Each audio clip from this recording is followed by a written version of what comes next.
Hi, this is Matt from tracymac.co.uk, and here is the HP iPAQ 914 Business Messenger, which is one of the latest iPAQ devices from HP. So we're going to do a quick unbox and have a look at the device before I actually get on with the written review on the site. The device sitting right on top there, which we're going to look at in a moment. We have a battery beneath that, which is possibly one of the largest batteries I've seen for such a small device, and it's a 1940 mAh battery, so I would expect that this will be giving the device an exceptional battery life. Underneath that we have headset,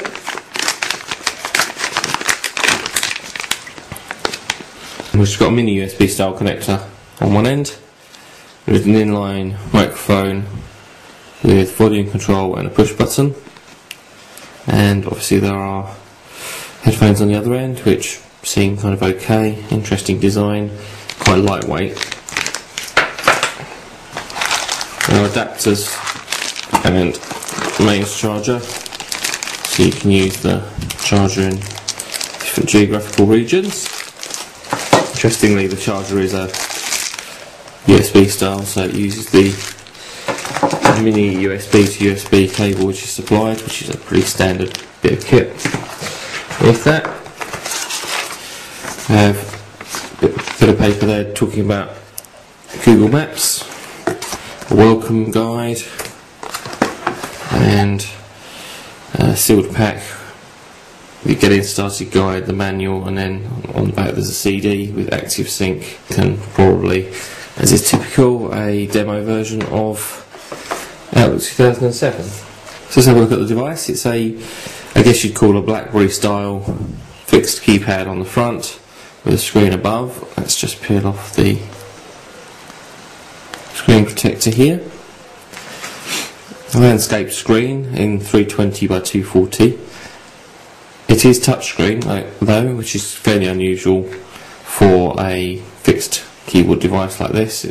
This would more typically be a smartphone, but it is actually Windows Mobile 6.1 Professional. No forward-facing camera though. Red and green phone keys, send and end, and soft keys below. Calendar, Windows Start, OK, and email button below. D-pad style navigation, up, down, left and right, and then a push button in the centre for an action. Full QWERTY keypad, which keys are not bad. They're actually a positive clicky type key. As you can see there, they are somewhat raised, so you can find them under your finger, or your thumb in this case, fairly easily. I guess there'd be a sort of certain degree of touch type there. Yeah, quite a nice keypad. Nothing actually on the bottom apart from the stylus, which I've already pulled out and mentioned, which is a fairly large stylus. In actual fact, it is telescopic, and it's even quite large in closed position, so quite impressed with that. On the side, dedicated camera key. Above that there's an OK button and a scroller, which is a round style rather than a spring loaded, and it does push in for action. On the top we have a cover over an external antenna socket. There's a reset button and the power button itself. If you go down the left hand side, there's an up-down style rocker, which is for your volume control, and there's a button there for voice notes. And then there's a rubber cover where we have micro SD card socket, which is micro SD HC compatible, so up to 8 gig. And underneath that is another rubber cover over the mini USB for sync, charge and audio. On the back, just under this cover, which I'm going to peel off, there's a 3 megapixel camera with autofocus and a mobile light, and there's also a mirror for self-portrait. Cover pulls off the back to fill the slot for the battery, and our SIM card goes in this place here. So let's just pop the battery in. You see the battery takes up almost the whole of the back of the device. Let's pop the cover back on. Makes it a reasonably heavy piece of equipment with the battery installed. So let's compare that to another similar device. This is the Samsung Blackjack or the i600. As you can see, similar sort of arrangement, the i600 being slightly smaller screen and slightly narrower, significantly lighter, interestingly. It is quite a bit thinner, but fairly similar form factor.